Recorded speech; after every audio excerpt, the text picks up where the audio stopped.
I am Leila Monroe, 35 years old, and I thought I knew my family. That Sunday, at my mom, Helen Walker's 60th birthday, everything seemed perfect. The cake, the decorations, the smiles. Then my phone rang. It was Chloe Evans, my 10-year-old daughter. "Mom, get out now." Her voice was urgent, scared.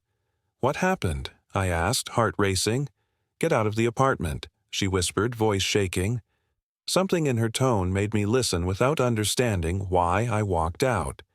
If you are watching this, please let me know where you are from in the comments below and hit like and subscribe to hear how my daughter saved me from my own family. Before that fateful day, I thought I had a pretty good handle on my life. Sure, it wasn't perfect, but whose is? 2 years earlier, my husband Greg Parker and I had finalized our divorce after 12 years of marriage. The split was difficult but necessary. We had grown apart, arguing constantly about everything from finances to parenting styles. Eventually, we both recognized that staying together was doing more harm than good, especially for Chloe Evans. The divorce was relatively amicable, at least on the surface. We agreed to share custody of Chloe Evans with her, spending weekdays with me and weekends with Greg Parker. He moved into an apartment about 20 minutes away, close enough to stay involved in Chloe Evans' life, but far enough to give us all some breathing room. I kept our apartment a modest 3-bedroom in a good school district that I had fallen in love with when we first bought it 7 years ago. My relationship with my mother, Helen Walker, had always been strong, and it only grew stronger after the divorce. She lived about 15 minutes away in the apartment where I grew up, and she often helped with Chloe Evans picking her up from school when my work schedule got hectic, or having her over for sleepovers. Helen Walker was my rock, my confidant, the person I turned to when life got overwhelming. I worked as a real estate agent for a local agency, a career I had built over the past 8 years. A fragment of scent, a blend of lemon cleaner and Chloe Evans shampoo, lingered in the late afternoon air. Leila Monroe stared at the empty spot on the counter where her cherished bracelet should have been. The soft hum of Chloe Evans' homework playlist drifted in from the living room, a comforting backdrop to her growing unease. Leila pressed her palm against the cool granite, catching the faint scrape of metal. Keys, misplaced again. A flicker of anxiety settled in her chest. Why was she beginning to doubt her own memory? It was supposed to be a celebration, her mother, Helen Walker's 60th birthday. Leila thought she had it all under control. A 2-year divorce from her ex-husband Greg had stressed her out, but she felt resilient. Co-parenting should be manageable, right? But Chloe Evans had a way of sensing trouble. "Mom, get out now." Chloe Evans' urgent voice rang through Leila's mind, an echo of fear. It was strange how a simple phone call could turn a perfect day upside down. What could possibly be wrong? Yet, deep down, Leila knew that Chloe Evans wouldn't say that unless something felt truly off. Those protective instincts kicked in. 2 years had passed since the split. Leila thought life was getting easier. At least the divorce had been amicable, or so it seemed. But then, strange things started happening around the apartment. Her car keys vanished. A beloved bracelet mysteriously reappeared in her jewelry box after a week. At first, she viewed them as mere annoyances, signs of a chaotic single-mom brain. "You're just stressed," she'd tell herself, drowning the thoughts in late-night work. Yet that nagging feeling of being watched gripped her tighter. Footsteps echoed in the hallway one night, sending chills down her spine. Leila dismissed it, calling it single-woman paranoia, but did she dare ignore the warnings from her perceptive daughter? Chloe Evans was only 10 but had a detective's intuition. What did she sense that Leila couldn't quite grasp?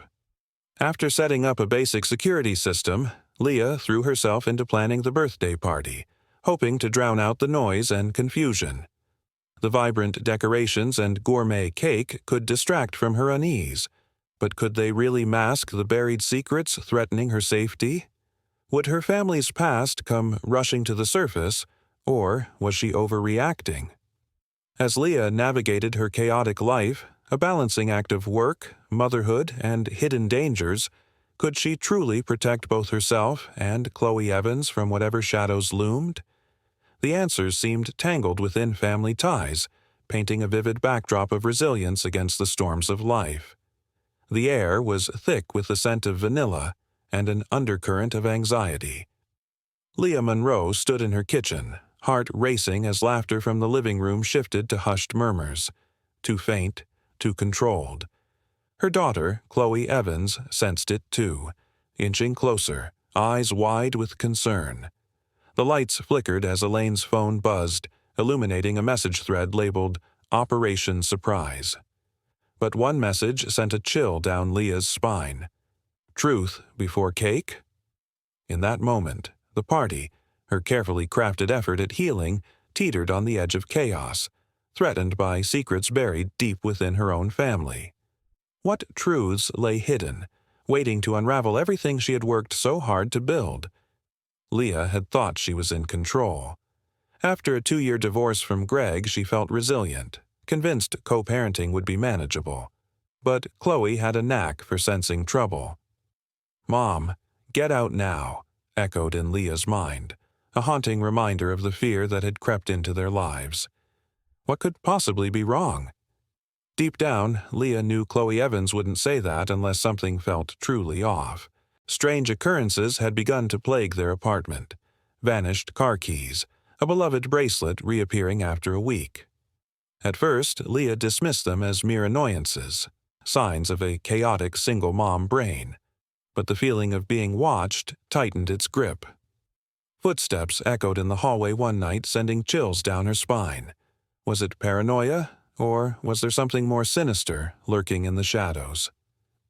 After setting up a basic security system, Leah poured herself into planning Chloe's birthday party, hoping the vibrant decorations and gourmet cake would drown out her unease. But could they really mask the buried secrets threatening her safety? As Leah navigated her chaotic life, a balancing act of work, motherhood, and hidden dangers, could she truly protect both herself and Chloe from whatever shadows loomed? The answers seemed tangled within family ties, painting a vivid backdrop of resilience against the storms of life. Leah had booked a private party at Chloe's favorite restaurant, ordered a custom cake, and coordinated a video montage of birthday wishes from relatives who couldn't attend. Her brother, Paul, and his wife, Elaine, were involved, but their contributions felt minimal. Paul, always the favorite, had a way of making Leah feel overshadowed. In the weeks leading up to the party, Paul and Elaine grew increasingly secretive. Conversations halted when Leah entered the room, and once she overheard Paul on the phone saying, "She has no idea. Let's keep it that way." When she confronted him, he brushed it off as a client call. Elaine, who had never been warm, suddenly became overly interested in Leah's life, probing questions about finances, her relationship with Chloe, even her dating life post-divorce. At the time, Leah dismissed it as awkward attempts to connect. Chloe was staying with Greg for a father-daughter camping trip, and though she was disappointed to miss the party, Leah encouraged her to go. They arranged for Chloe to visit the following weekend for a special grandmother-granddaughter tea. In hindsight, Leah was grateful for Chloe's absence. She had hoped the birthday celebration would mark a new chapter for their family, bringing them closer together after years of tension. But as the party approached, the weight of unspoken truths loomed larger than ever. Would the secrets finally come to light, or would they remain buried, hidden beneath layers of cake and laughter? I envisioned heartfelt toasts, shared laughter, maybe even a heart-to-heart with Paul to clear the air about the strange vibes between us. I was determined to make this birthday perfect for my mother, to show her how much she meant to me, how grateful I was for her unwavering support. Little did I know, in less than 24 hours my entire perception of my family would be shattered beyond repair. Helen Walker's birthday celebration was everything I had hoped for.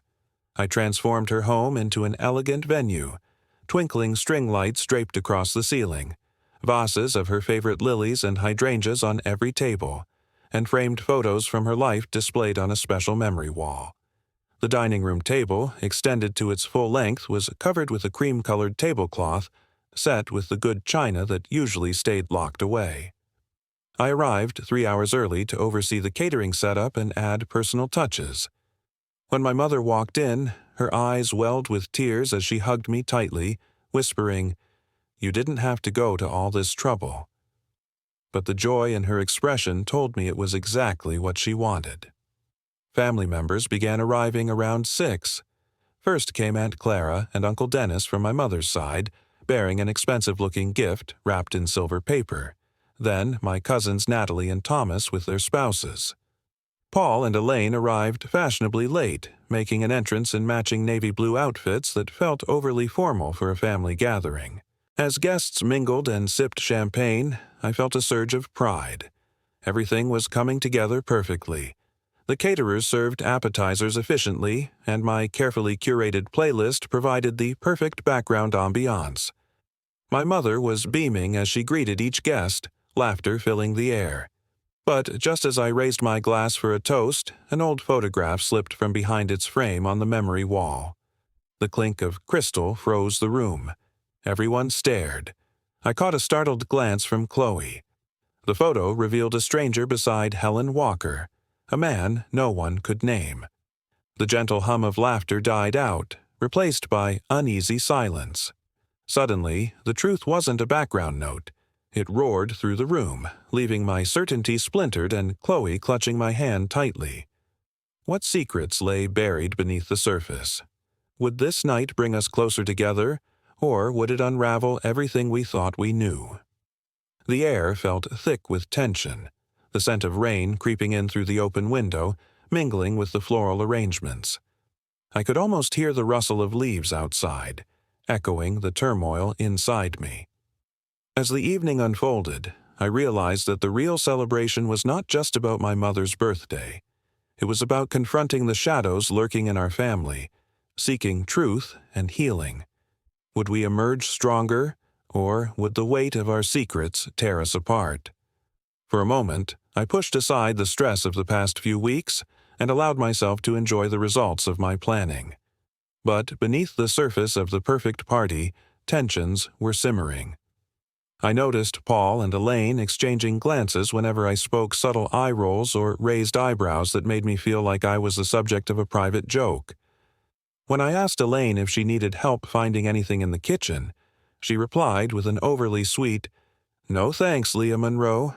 I know this apartment better than you these days," which struck me as an odd comment. About an hour into the party, I overheard a whispered conversation between Paul and Uncle Dennis near the hallway bathroom. I wasn't trying to eavesdrop, but as I approached to tell them dinner would be served soon, their words carried to me. "Everything's in place," Paul was saying. "The lawyer said, 'The papers are ready. We just need to get through tonight.'" Uncle Dennis nodded. "Helen Walker's on board. She understands what needs to happen." "She knows enough," Paul replied. "The less she knows about certain aspects, the better. More convincing that way." They noticed me then and abruptly changed the subject to the weather forecast, leaving me confused and slightly unsettled. What papers? What was my mother supposed to know about? And why the secrecy? I tried to dismiss it as business talk. Uncle Dennis had invested in some of Paul's financial ventures in the past, and I assumed it was related to that. Still, the conversation left me with an uneasy feeling that I couldn't shake. As we gathered around the table for dinner, I noticed my mother seemed unusually quiet. She smiled and thanked everyone for coming, but there was something forced about her demeanor. When our eyes met across the table, she quickly looked away as if unable to maintain eye contact with me. It was subtle enough that I doubted anyone else noticed, but as her daughter, I could tell something was off. The dinner itself was delicious, a 4-course meal featuring all of my mother's favorites. The conversation flowed with family members sharing stories and memories of Helen Walker. On the surface, everything appeared normal, festive even, but I couldn't help noticing undercurrents. Elaine kept steering the conversation toward my recent struggles. "Leila Monroe, how's the real estate market these days? I heard your agency had some layoffs recently." And later, Chloe Evans seems to be adjusting to the divorce, but children often hide their true feelings, don't they? Each comment seemed designed to highlight my challenges or vulnerabilities. My cousin Thomas asked innocently about Chloe Evans' absence, and before I could answer, Paul jumped in. Leila Monroe's ex has her this weekend, probably for the best, considering children pick up on adult tensions. The way he emphasized tensions made it sound like I was the source of some ongoing family drama. By the time we brought out the birthday cake, an elaborate three-tiered creation with fondant flowers that had cost me nearly $300, I was feeling distinctly uncomfortable. Something was happening beneath the surface of this gathering. Some current I couldn't quite identify, but could definitely feel. After the cake was served, my mother excused herself to use the bathroom. When she didn't return after 15 minutes, I went to check on her. The hallway bathroom door was closed, but I could hear muffled sounds coming from inside. I knocked gently. "Mom, are you okay in there?" There was a pause, then a sniffling sound. "I'm fine, honey. Just needed a moment. I'll be right out." But she didn't sound fine. She sounded like she was crying. I waited in the hallway, and when she emerged, her eyes were red-rimmed despite her attempts to repair her makeup. "Mom, what's wrong? Is it too much the party?" She shook her head and patted my cheek. "No, sweetheart. The party is lovely. You did a wonderful job." Then she leaned in and hugged me tightly longer than usual. When she pulled back, there was an expression on her face I couldn't quite read. Regret, fear. Before I could ask more questions, Elaine appeared in the hallway. "There you two are. Paul's about to give a toast. Everyone's waiting." My mother squared her shoulders and returned to the dining room, leaving me more confused than ever. I followed, telling myself I was overreacting, that she was probably just emotional about turning 60. Big birthdays could do that to people. Back in the dining room, Paul was standing at the head of the table, champagne glass raised. To my wonderful mother, on her 60th birthday, he began his voice, carrying the practice charm he used with clients, and to new beginnings for our family.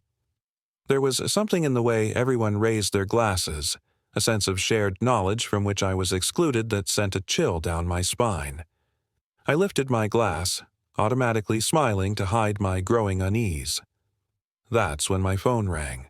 The ringtone cut through the room like a siren, disrupting Paul's toast. I glanced at my phone screen and saw Chloe Evans' name flashing. Normally, I might have let it go to voicemail given the timing, but something about the coincidence of her calling right at that moment struck me as important.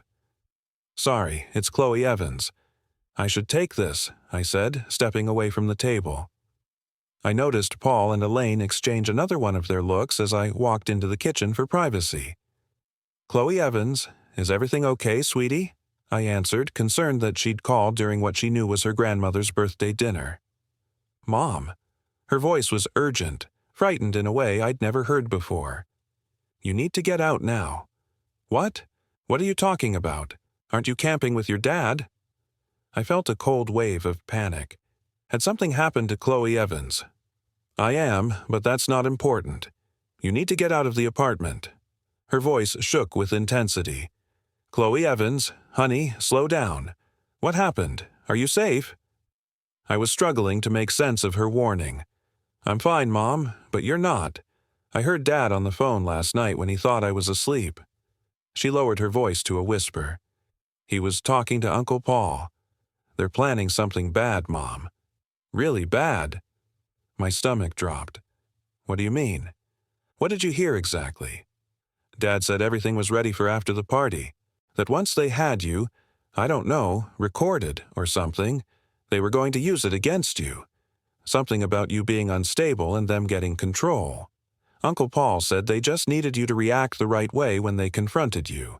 The pieces were starting to come together in my mind.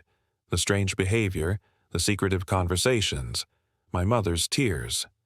Mom, are you listening? You need to leave. Don't let them know that you know. Just make an excuse and go." Chloe Evans' voice was pleading now. "Okay, baby, I trust you. I'm leaving right now." My mind was racing, but I knew in my gut that Chloe Evans wouldn't make this up. Call me when you're safe. Okay, I will. I love you, Chloe Evans. Love you too, Mom. Be careful. I ended the call and stood frozen in Helen Walker's kitchen, trying to process what I just heard. My own brother and ex-husband were plotting against me. To what end, and who else was involved? I could hear the party continuing in the dining room, laughter and the clinking of glasses. Whatever they were planning, it seemed likely to happen tonight at the party. I needed to leave without arousing suspicion. Taking a deep breath, I composed my features and walked back into the dining room with my phone still in hand, trying to look concerned, but not panicked. "Everything okay?" my mother asked, genuine worry in her eyes. "Actually, no. That was Mrs. Wilson next door to me. Apparently, there's a water leak in my apartment, and it's starting to come through the ceiling. I'm so sorry, but I need to go deal with this." The lie came surprisingly easily fueled by adrenaline and fear. Now, can it wait until after the party? Raindrops hammered the windshield as Leila Monroe sat in her car, a knot tightening in her chest. Fighting against the creeping fear, she fumbled for her phone to dial the plumber. But instead, her screen lit up with a missed call. Her heart raced as Chloe Evans' voice, frantic and terrified, crackled through the speaker. "Mom, there's someone outside. I'm hiding. Please call me back. Now." Leah's breath caught, reality tilting. The water leak had been a convenient excuse, and the real danger was much closer than she ever imagined. What was going on? Was her family falling apart? Just moments before, Leah had been at her mother's birthday party surrounded by laughter and clinking glasses. Yet here she was, spiraling into chaos. "Mom, you need to listen," Chloe Evans urged, her voice quickening. "I heard Dad last night, with Uncle Paul. They're planning something really bad." Leah felt a chill run down her spine. Water leak? Or a web of lies and betrayal? "What do you mean?" she whispered, barely able to form the words. "Something about you being unstable. They want to control you," Chloe Evans said, fear threading through her words. "You need to leave. Don't let them catch you." Could her own brother and ex-husband really be plotting against her? Leah nodded, even though her daughter couldn't see her. "Okay, I trust you. I'm going." With her heart racing, she made excuses, slipping away from the party under the guise of an emergency. But as she stepped outside, a wave of doubt crashed over her. What now? Locked inside her car, the panic surged again. She took a moment to breathe, reminding herself of her determination. Chloe Evans was counting on her, but was leaving enough? Once a few blocks away, she pulled over. "Chloe Evans, are you safe?" Leah asked, her voice trembling. "Yes, but you need to know everything. I overheard Dad." Each word offered clues to a puzzle Leah never wanted to solve. As she listened, the real danger began to crystallize. Unraveled, secrets surged through her mind, the prospect of a fight flashing before her eyes. Could she protect Chloe Evans, and herself, from a family they once thought was safe? With grit deep in her bones, Leila Monroe prepared to confront whatever dark truths awaited her, determined to uncover the reality behind the smokescreen of family loyalty. Was she ready to face the hidden dangers lurking in her own home? Likely, there was no turning back. They were plotting against her. Why? Leila Monroe's heart raced as her daughter's voice broke through the chaos, revealing a terrifying plan that cut deeper than any physical wound. "They want to record you getting upset or angry," Chloe Evans rushed, the tension in her tone thick enough to slice through. But why would they want that? Leah's mind spun with sinister possibilities. "Dad said they needed evidence of your erratic behavior," Chloe Evans stammered, fear threading through her words. "Uncle Paul was coaching Grandma on what to say." Leah's blood ran cold. Evidence? "They're trying to take you away from me," she whispered, the thought crashing like waves against the shore of her resolve. Chloe Evans' bravado flickered. "And there's something about Grandma's money, too. They're plotting to take control of her assets once you're out of the picture. How could family betray her like this? Leah felt physically ill as the depths of their conspiracy sank in. Did you confront him? Panic gripped her. No way, Chloe Evans replied, determination sharp in her young voice. I pretended to be asleep when he came back. Leah's instincts kicked in. Listen, Chloe Evans, you can't go home with your dad after the trip. Can you call Jillian? She knew they had to act fast. Say I'm sick and need to stay with her until this water leak gets fixed. The plan hung in the air, silence wrapping around them like a heavy blanket. Okay, I can do that, Chloe Evans affirmed, but there was hesitation. Mom, where are you going to go? It was a question Leah didn't want to answer. Where could she find safety? I'll get a hotel room for tonight, she managed, masking uncertainty with resolve. I'll text you the details once I'm checked in. She glanced at the storm brewing outside, longing for clarity amidst the turmoil as raindrops began to beat against the window like a frantic heartbeat. What step should she take next? The weight of impending secrets pressed down on her. She was thrust into a battle to protect not just herself, but her daughter too. Was she ready to face what lay ahead? The thought of confronting her own family sent shivers down her spine, but there was no turning back. Okay. Be careful, Mom. You too, sweetheart. I love you. After hanging up, I sat in my car for several minutes trying to make sense of what was happening. My phone buzzed with a text from Paul. Everything okay with the leak? Need any help? I didn't respond. Instead, I drove to a hotel near the interstate, paid cash for a room, and brought only my purse inside. Once in the room, I turned off my phone, not ready to deal with the barrage of messages I knew would be coming. That night, I barely slept. I kept replaying conversations and incidents from the past few months, seeing them in a new, sinister light. The missing items in my apartment, Paul's sudden interest in my finances, Elaine's probing questions about Chloe Evans, it all pointed to a coordinated effort to undermine me, to paint me as unstable or unfit in some way. But why was it really just about my mother's money? Or was there something else driving this betrayal? As I stared at the hotel ceiling in the dark, one thing became abundantly clear. I couldn't trust anyone in my family anymore, except, thank God, my daughter. I woke up the next morning feeling like I had barely slept, my mind still racing with questions and fears. Turning my phone back on was like opening the floodgates.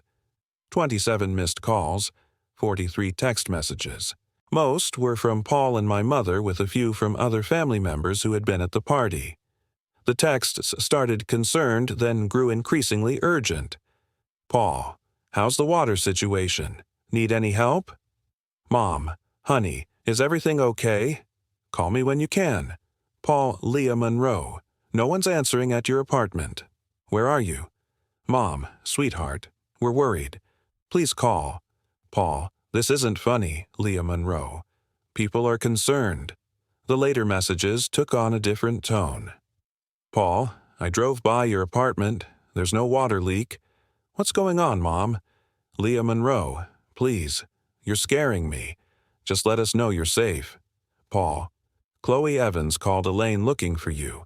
What kind of game are you playing? The last message from Paul sent a chill down my spine. Whatever Chloe Evans told you is a misunderstanding. We need to talk as a family. This behavior isn't helping your case.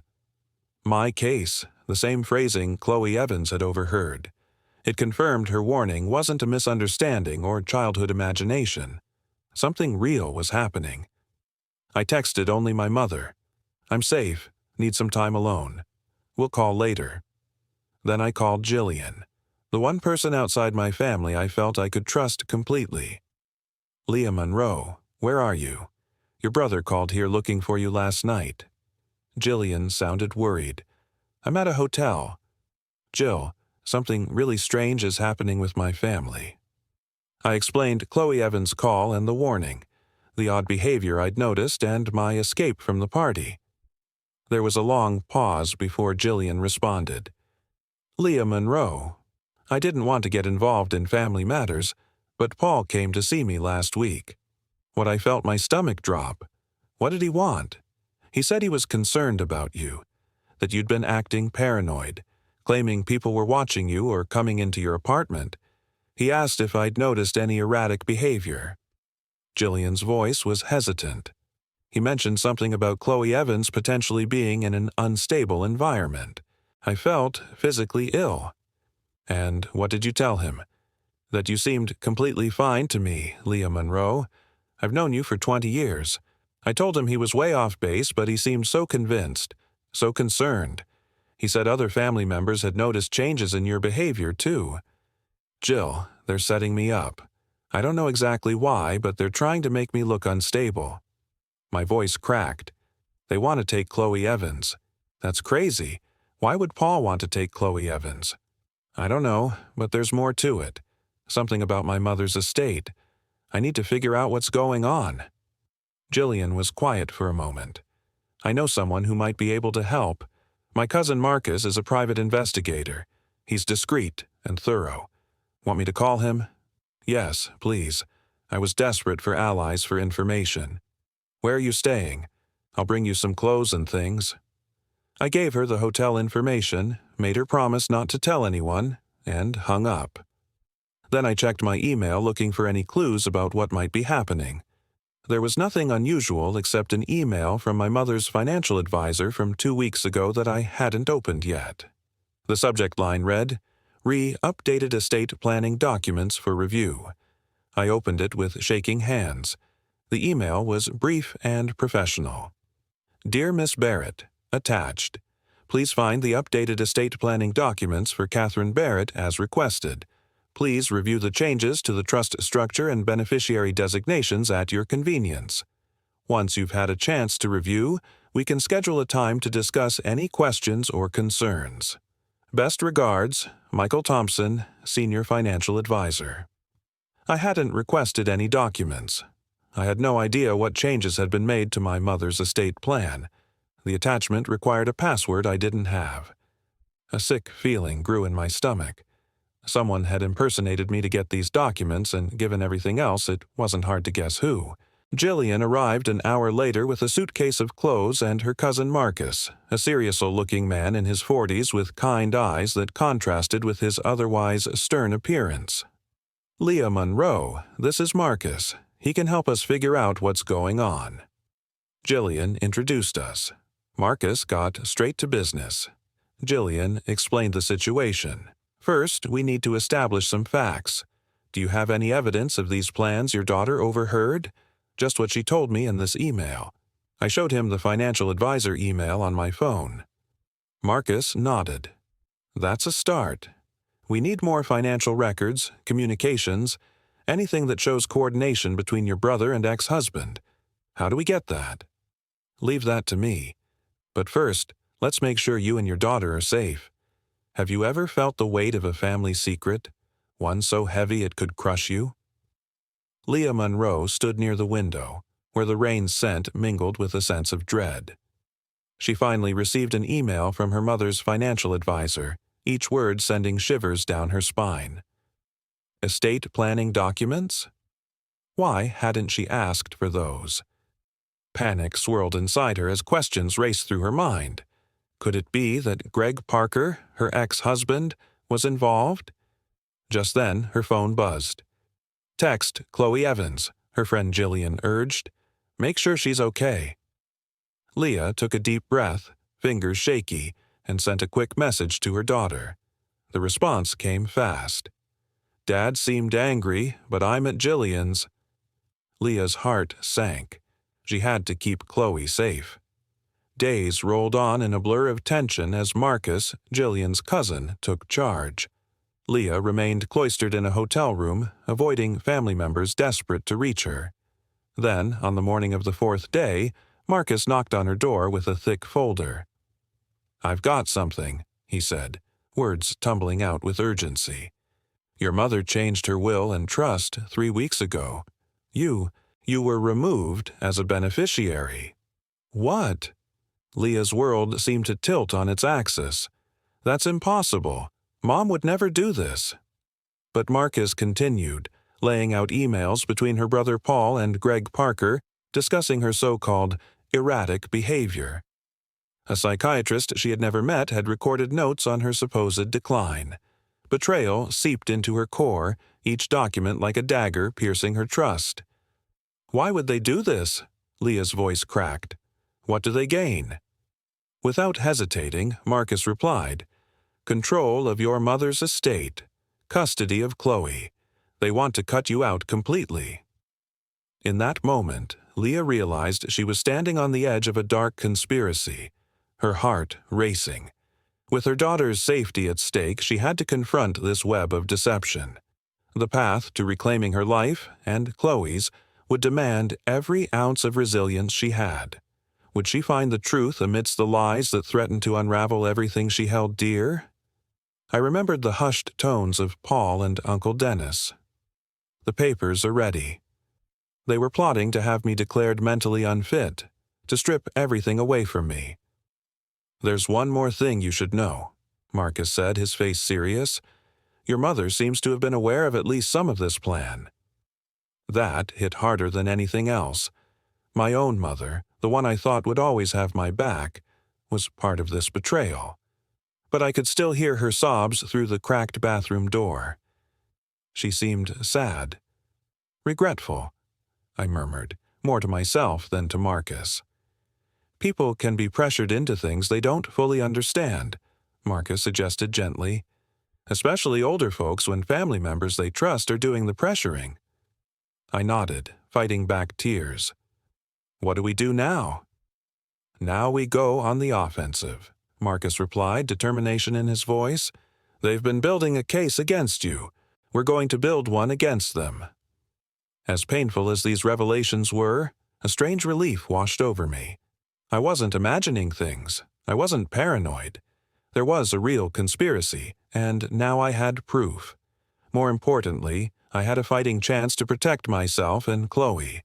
With Marcus by my side, we began gathering evidence. We uncovered that Paul had been in financial trouble for months, his investment firm losing clients after a series of bad decisions. The chance to control my mother's estate was a tempting lifeline for him.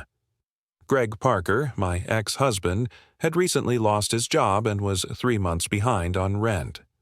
Full custody of Chloe would mean more child support from me, plus access to the trust fund my mother had set up for Chloe's education. And then there was Elaine. She was the mastermind behind much of this scheme. Her background in psychology made her a pro at gaslighting me and coaching others to make me look unstable. As I pieced it all together, the weight of betrayal pressed down on me.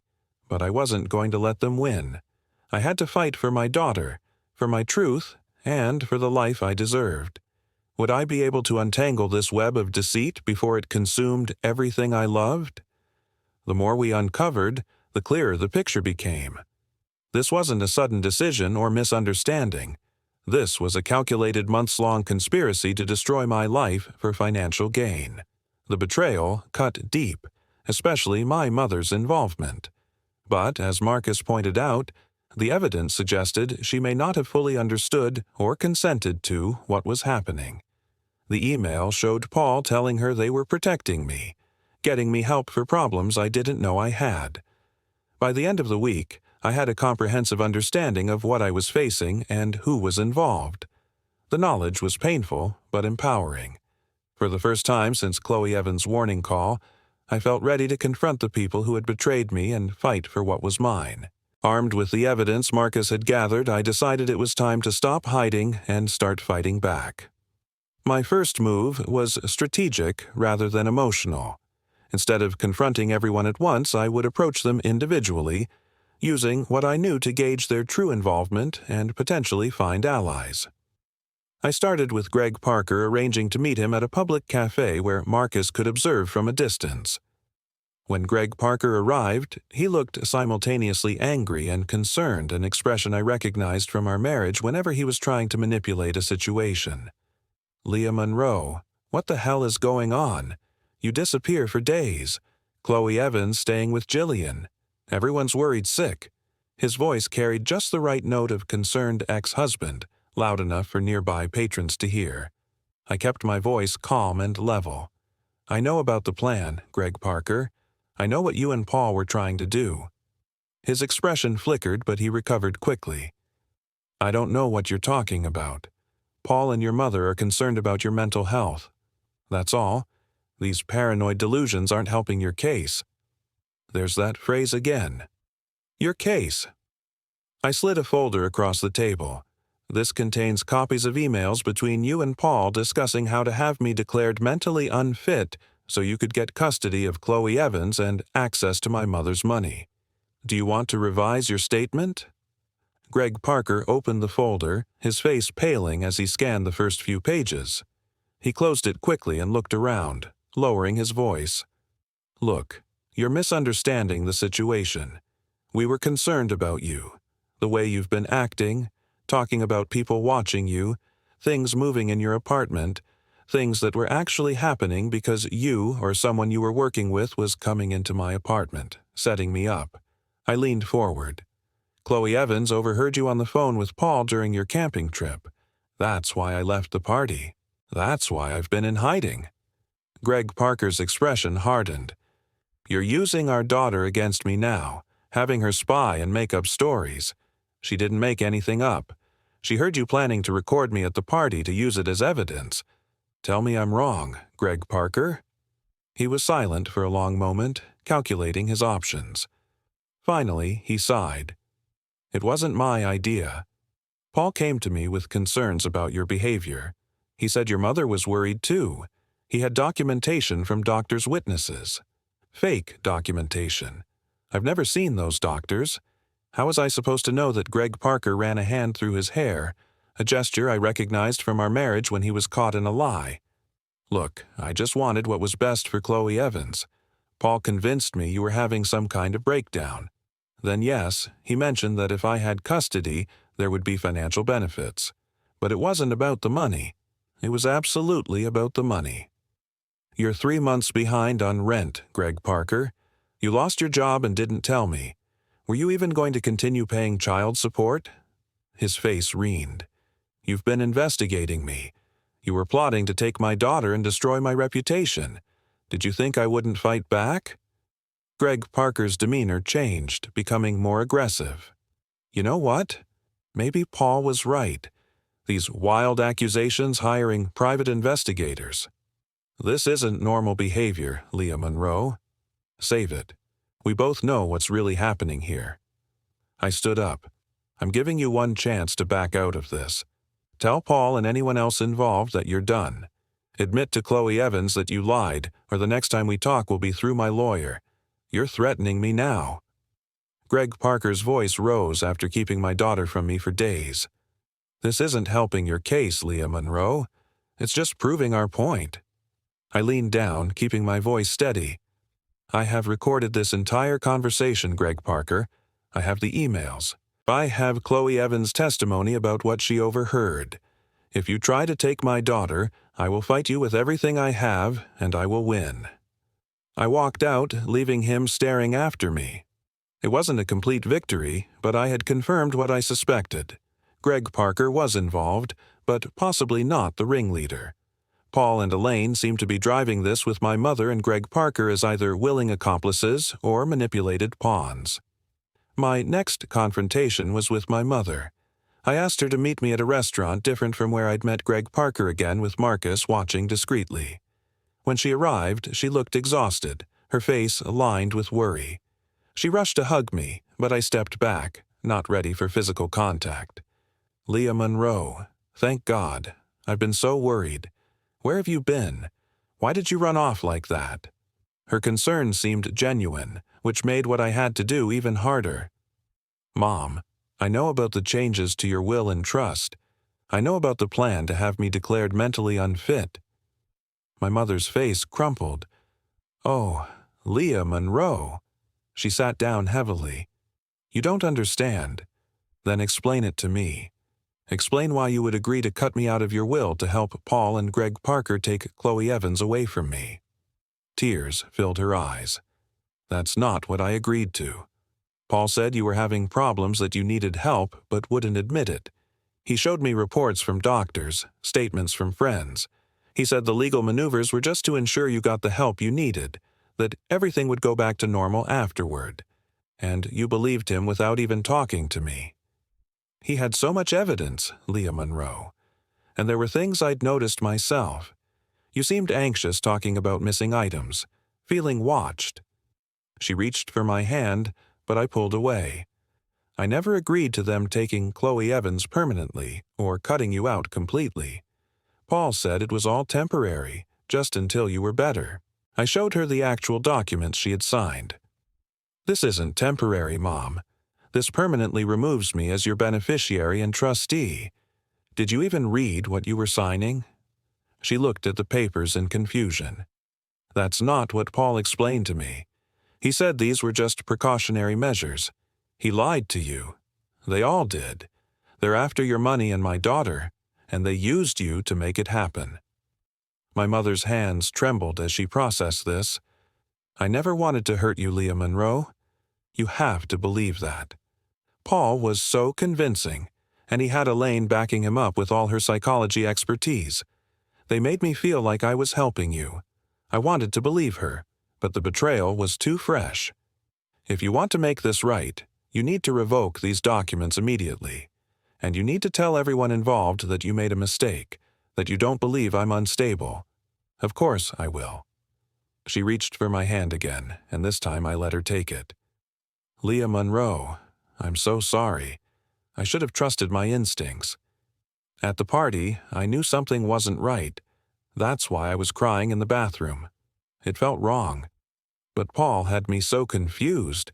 It was a start, but I knew the battle was far from over. Paul wouldn't give up easily, especially not with financial desperation driving him. The soft hum of Chloe Evans' laughter danced through the sunlit kitchen. Leila Monroe closed her eyes, recalling a moment etched in warmth and love. Flour dusting the counter, the smell of cinnamon enveloped them as her mother, Helen Walker, guided little Chloe Evans' fingers while baking cookies. Safety wrapped around Leah like an old quilt, until the whispers of family secrets began to unravel everything. "Mom?" Chloe Evans' voice cut through Leah's reverie. The worry etched in her daughter's brow nudged Leah back to reality. The world outside their apartment felt heavy with uncertainty. "Are you okay?" Chloe Evans asked, her bright eyes alarmingly alert for someone so young. Leah brushed a few stray strands from her face, forcing a reassuring smile.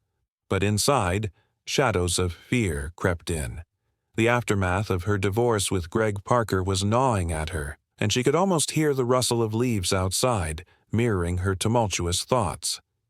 As Leah dug deep for the courage she needed, her thoughts drifted to Greg, the man who once made promises that now lay hollow between them. He was distant, pragmatic, but did he truly intend to keep Chloe Evans safe? Every encounter was a jagged puzzle piece, and Leah sensed the dangers looming closer. "I'll protect you," she whispered to Chloe Evans. The weight of her promise wrapped around her like a shield, even as danger lurked in the shadows. Helen watched her daughter's struggle, her own heart heavy with age-related vulnerability. She wanted to keep the family intact, to heal the rift between Leah and Greg. But could she? "We need to talk," Leah finally said to her mother, "about Paul and what he's done." Helen's tremulous hands reached out, gripping Leah tightly. "I didn't mean to trust him," she said, her voice cracking. Leah's heart ached at her mother's admission. If Helen could see through the facade, maybe there was hope. A frail connection, but a connection nonetheless. Then came the confrontation with Paul. The bitterness sliced through the air, sharp enough to cut. "You've been busy," he said, confrontational from the start, already defensive. Leah met his gaze head-on, determination stealing her resolve. "Not theories, Paul. Facts." The recorder clicked on, sending a chill through the cafe as tension thickened like fog. "You don't have anything, except paranoia," he retorted, but Leah could see it, the flicker of uncertainty behind his bravado. "This conversation is being recorded," she reiterated. "You're not the one in control anymore." Paul leaned closer, spitting out venom with every word. "You think you've won," he sneered, trying to provoke her. But Leah was smarter now, braving the storm to protect what mattered most. One emotional outburst could shake her world, but she wouldn't give him that satisfaction. "Leave my daughter out of this," she shot back, her voice steady. "You've stirred up a whirlwind, and I won't let it toss us aside." As their battle raged, a new strength pulsed through Leah, a fierce commitment to unearth the truth. She could feel the weight of her mother and daughter beside her, a protective barrier against the storm they faced. Perhaps, together, they could navigate these dark waters and emerge unbroken, because behind the swirling chaos of betrayal and fear, love remained, and love could forge a path to healing. A storm brewed in Leila Monroe's life, dark clouds swirling faster than she could catch her breath. In the buzzing cafe, she confronted her brother, Paul. "You'll ruin the family," she started, heart racing, but Paul's smirk cut her off. "Not my family, Leah. Yours," he spat, the venom in his words sinking deep. For years, Leah had thought she was the favored one. But standing there, she saw how jealousy twisted his face, igniting a long-simmering resentment that shattered her illusions. "Mom's golden child," he sneered. "You've always had it easy, while I've grinded for every single thing you just float." Leah's heart sank, the betrayal palpable. She was staring into the eyes of a brother turned adversary, a man who chose war over love. "Don't be surprised by the casualties," he warned, his words like icy daggers. He stormed out, leaving Leah reeling, the weight of his threat hanging over her like the dark clouds outside. With the recorder still running, capturing her shaky breath, Leah understood the game was far worse than she imagined. Paul was a puppet master pulling strings, and her mother, Helen, was ensnared in his web alongside Greg Parker, her ex-husband, a man ensnared by desperation. A battle line was drawn, but Paul's parting words lingered like a storm front. Casualties? The next day, a text from Greg Parker froze Leah's blood. "I'm filing for emergency custody of Chloe Evans." That was the last straw. "How dare you?" Leah whispered into her phone, hands shaking. They were playing a dangerous game, using her daughter as leverage. Did they think she'd back down? No. Leah's resolve hardened into steel. She called her lawyer, every ounce of adrenaline fueling her. "I'm ready to fight and I won't lose," she declared fiercely. The legal battle was just beginning, but Leah was no longer the vulnerable sister. She was a lioness, ready to protect her cub at all costs. Grounded in love and determination, Leah would face the storm, no matter how fierce. In the chaos, the one thing that held her steady was Chloe Evans' safety. Leah wouldn't just weather this tempest.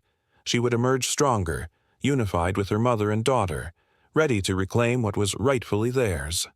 Love, after all, could light the way through even the darkest nights. The gentle click of Chloe's door sent a chill through the room. Leah glanced up to see her daughter standing there, clutching a folded note.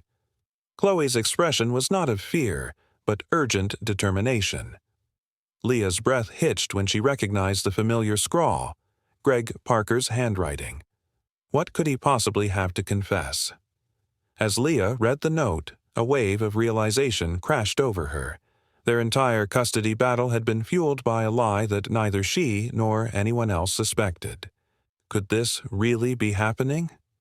The air around her thickened, heavy with the weight of the revelation. Questions swirled in her mind, matching the rhythm of the rain lightly tapping against the window. What other secrets lay buried? Would uncovering this truth be enough to protect Chloe? The days felt like a blur of tension as Leah sought legal representation. She needed someone fierce enough to stand up to Paul's connections and Greg Parker's desperation. Her lawyer recommended Sarah Chen, a family court attorney known for conquering high-conflict custody cases.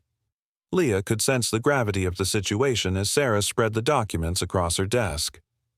"They've been building this case against you for months.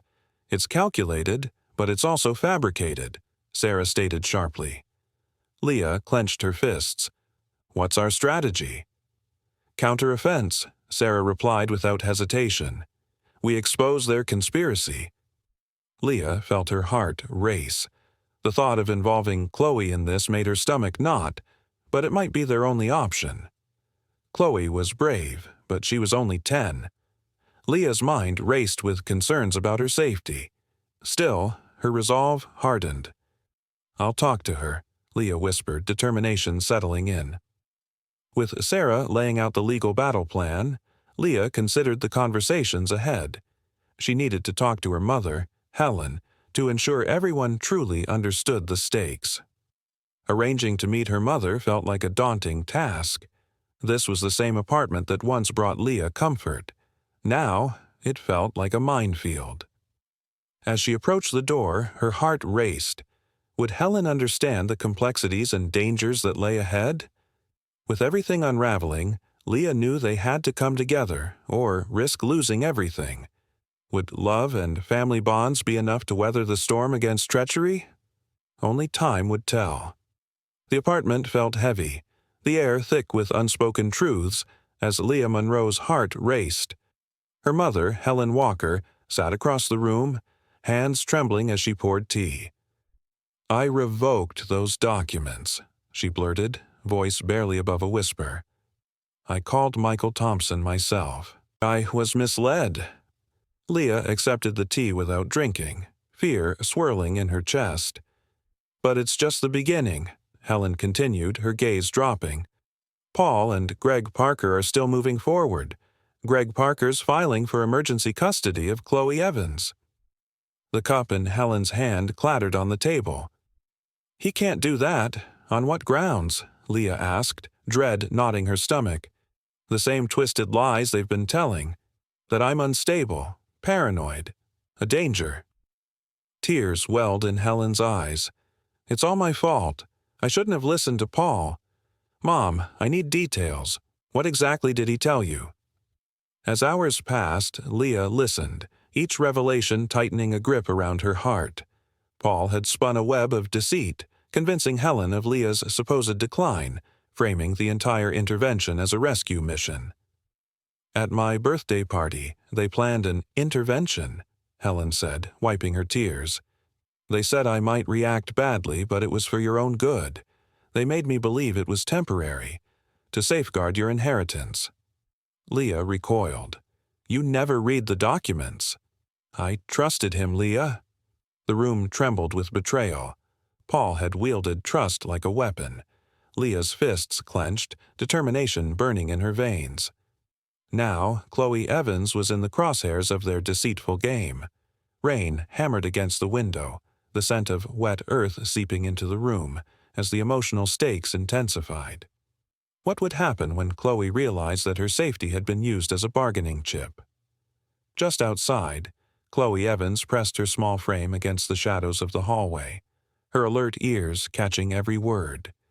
The truth pierced through the darkness, heavy with fear and confusion. Trust had unraveled, not just between Leah and Helen, but through the generations. The echoes of broken promises hung like a storm cloud overhead. Only a brave heart could weather this tempest of secrets. And Leila Monroe was ready to fight. Would love and resilience be enough to protect her daughter in a battle woven with betrayal? They would find out, one truth at a time. When deposed by Sarah, she claimed she had only been concerned about my well-being and had no knowledge of any financial motivations or custody plans.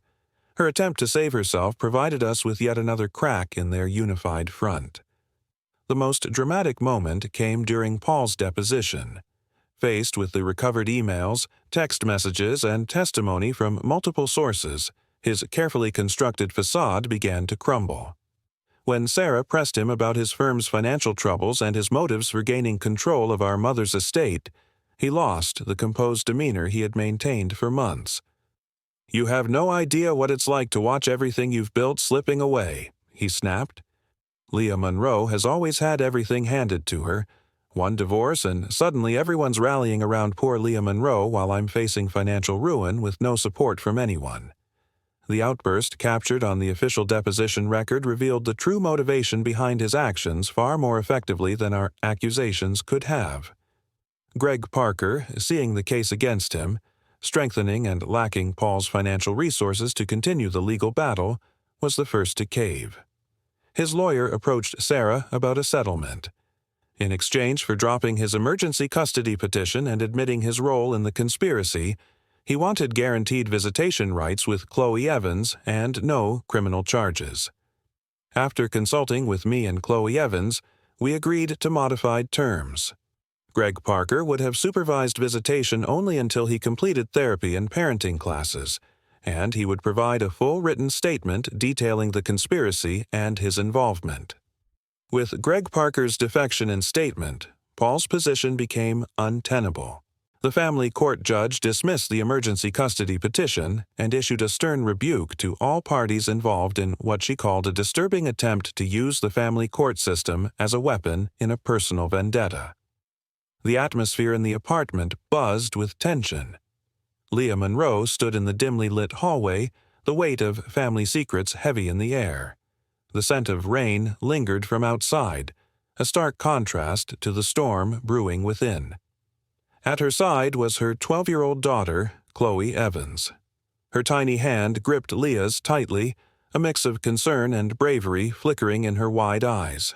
Then, in a moment that felt suspended in time, Helen Walker stepped forward. Her presence wasn't just a source of comfort, it was about to trigger a revelation. "This was meant for you," she said, her voice wavering. She held an old, unopened letter, its edges worn, a relic from the past. Leah's heart raced as she recognized the handwriting. It was from Greg Parker, her ex-husband. What shocking truth lay within? The letter threatened to upend everything Leah believed about Greg. Was this the key to understanding not just their troubled marriage, but perhaps the danger looming over her family?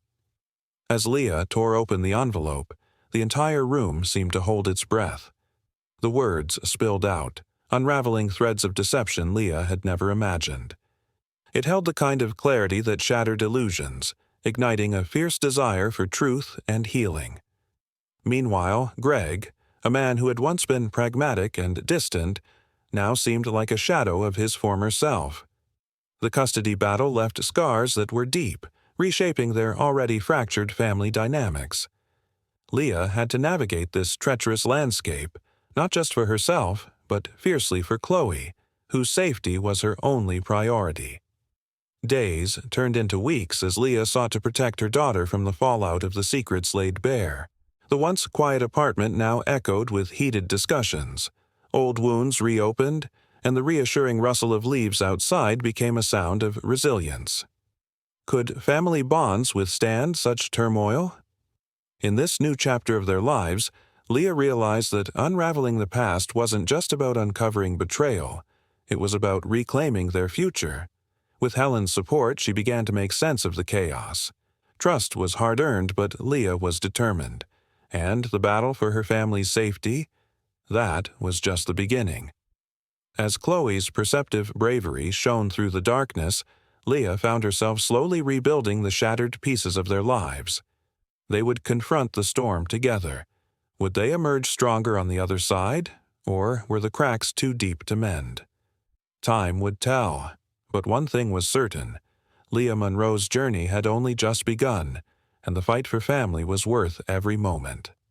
A sharp crack cut through the stillness, shattering the calm of our evening. As night crept in, Chloe instinctively grasped my hand, our hearts racing together. Was it just the apartment settling? Or was it something more sinister, lurking in the shadows? Outside, the flickering porch light dimly illuminated the gathering darkness. What awaited us if we dared to step into those unknown depths? Through it all, the bond between Chloe and me grew stronger. Her courage in warning me, her resilience during the legal battles, and her wisdom beyond her years had saved us both. "You know what, Mom?" she said one evening as we sat on our porch swing, finally feeling safe in our own home again. "I think we're going to be okay." Looking at my brave, perceptive daughter, I knew she was right. Whatever came next, we'd face it together, stronger for having weathered this storm. 3 months had passed since the court dismissed Greg's custody petition and issued the restraining order against Paul.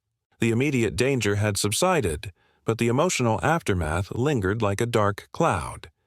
How do you heal from a betrayal so profound, inflicted by those who should have loved you? Chloe Evans and I settled back into our apartment, reinforcing our safety with a comprehensive security system that allowed us to finally breathe easier at night.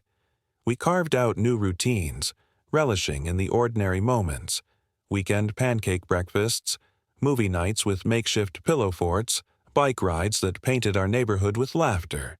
Slowly but surely, our home transformed into a sanctuary again, a safe retreat from all that had violated our peace.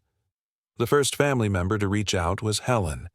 At first, I kept her at arm's length, struggling to trust, even while understanding how manipulated she'd been. But her persistent efforts to mend our bond softened my defenses. "I know I failed you," she admitted during one of our early, awkward visits. "As a mother, I meant to protect you, not become a weapon against you. I will spend the rest of my life trying to earn back your trust." What struck me most was how she engaged with Chloe. Instead of sidestepping the hurt, Helen faced it head-on.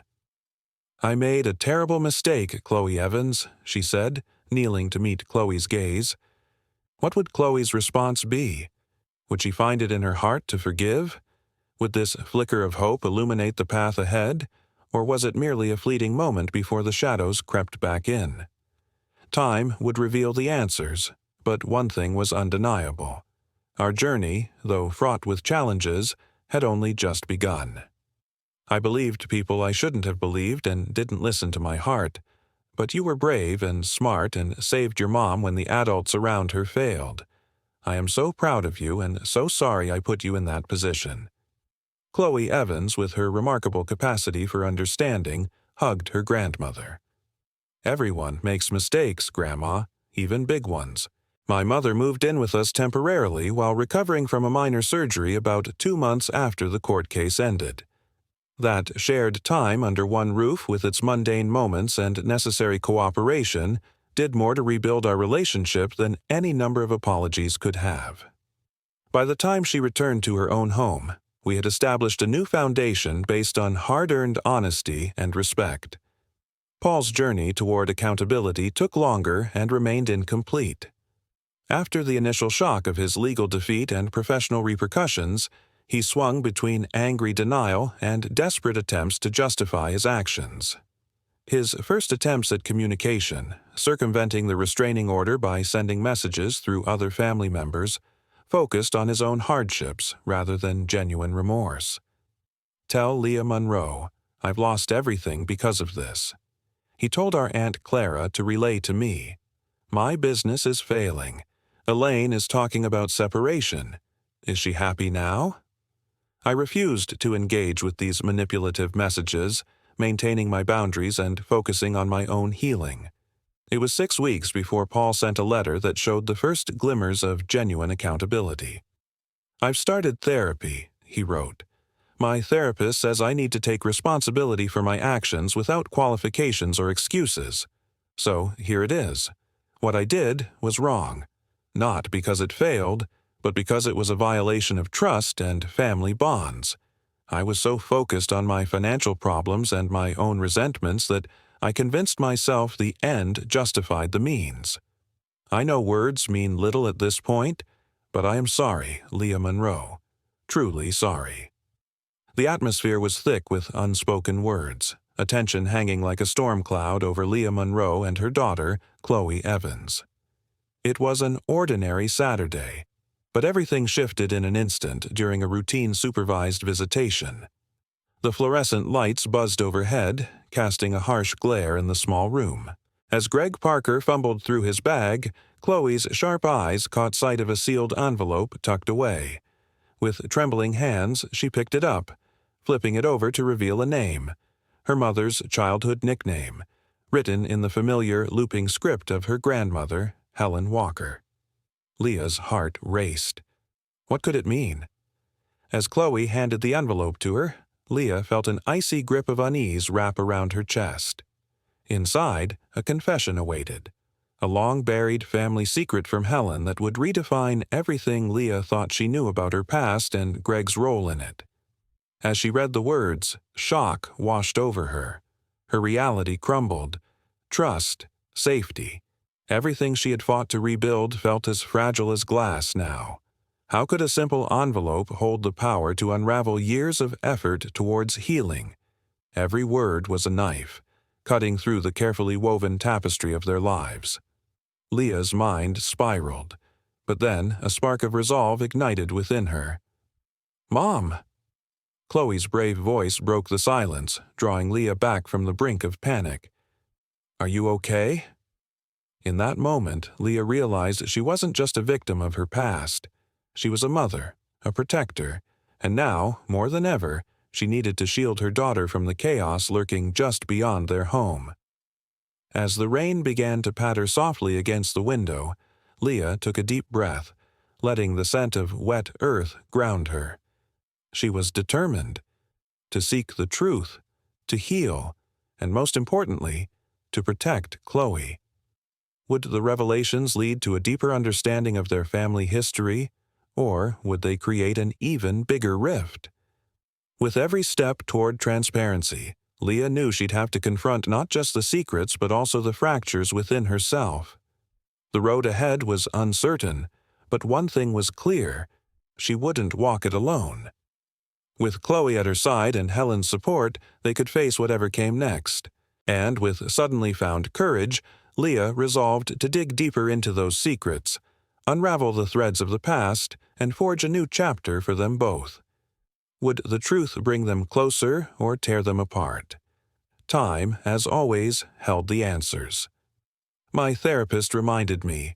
Leila Monroe sat at the kitchen table years ago, tracing the rim of her coffee mug. The scent of cinnamon toast mingled with the soft hush of Helen Walker's slippers gliding across the tile. Chloe Evans' laughter echoed from the hallway, a soothing balm on mornings that felt heavy. Helen's gentle hand rested on Leah's shoulder, a silent promise of safety. That memory, woven with warmth and the comfort of togetherness, floods back whenever Leah feels the ache of fractured bonds. Fast forward to today, and Leah finds herself navigating a storm of family secrets and the aftermath of a painful divorce. She's resilient, fiercely independent, and protective of her daughter, Chloe. But the shadows of the past loom large. Can she shield Chloe from the chaos that threatens their peace? Chloe, alert and perceptive, senses the tension. "Mom," she asks, her voice trembling, "are we safe?" Leah's heart aches. She's determined to protect her daughter, but the weight of their reality is heavy. The fear of losing each other gnaws at her. Helen, Leah's mother, stands as a pillar of strength. She's nurturing and supportive, but even she feels the strain of family dynamics. "We'll get through this together," she reassures Leah, her voice steady. But can they truly mend what's been broken? Greg Parker, Leah's ex-husband, is pragmatic yet distant. He means well, but co-parenting challenges make every interaction feel like walking on eggshells. "I just want what's best for Chloe," he insists, but Leah wonders if he truly understands the depth of their struggles. As Leah works to rebuild her life, she sets boundaries with family members. Some apologies feel hollow, while others spark hope. Have they changed? She asks herself. Do they respect our space? On a warm Saturday evening, Leah and Chloe sit on their back porch, watching fireflies dance as dusk settles. Chloe's quiet contemplation hangs in the air. "Mom," she finally says, "do you think people can really change? Like really deep down change?" Leah pauses, the question echoing in her mind. Can they heal? Can they find a way to move forward? The flickering lights around them seem to whisper possibilities. In that moment, Leah knows they're on a journey toward truth, healing, and the hope of a brighter tomorrow. I took a deep breath, knowing Chloe wasn't just asking about people in general. She was talking about her father, her uncle, the ones who had let us down. You know, Chloe, I began, I believe people can change, but only when three things happen. I paused, letting the weight of my words settle in. First, they have to truly see and admit the harm they've caused. No excuses. Second, they need to genuinely want to be different, not just to dodge consequences. And third, they must put in the hard work over time, even when it feels impossible. Chloe nodded, her eyes wide, absorbing every word. And when they change, do we have to let them back in? I felt a pang in my heart. No, sweetheart. Forgiveness doesn't always mean reconciliation. We can wish someone well on their journey without walking alongside them. I wrapped my arm around her shoulders, feeling her warmth. You get to decide who has a place in your life now and always. Trust your instincts. They've served you well so far. She leaned against me, quiet for a moment. I think I want to keep trying with Dad. He's really trying too, but Uncle Paul still scares me. Then that's what we'll do. And if anything changes, we'll adjust. I kissed the top of her head, feeling the weight of our shared journey. The most important thing is that you and I are okay. The rest we'll figure out as we go. As darkness enveloped us and fireflies began to dance, creating constellations in our backyard, I reflected on everything we had survived. The betrayal had been devastating, but it revealed strengths I never knew I had. It showed me who I could truly count on and taught me to trust my instincts. Most importantly, it deepened the bond between Chloe and me, a relationship built on honesty, courage, and unwavering support. Family isn't always about blood.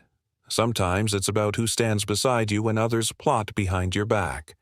Sometimes it's a 10-year-old girl brave enough to warn her mother of danger. Sometimes it's friends who become your shelter in the storm. Sometimes, if you're lucky, relatives can earn their way back into your heart through true remorse and real change. But let's be honest, I might never fully forgive everyone who turned against me. Forgiveness, it's a journey, not a finish line.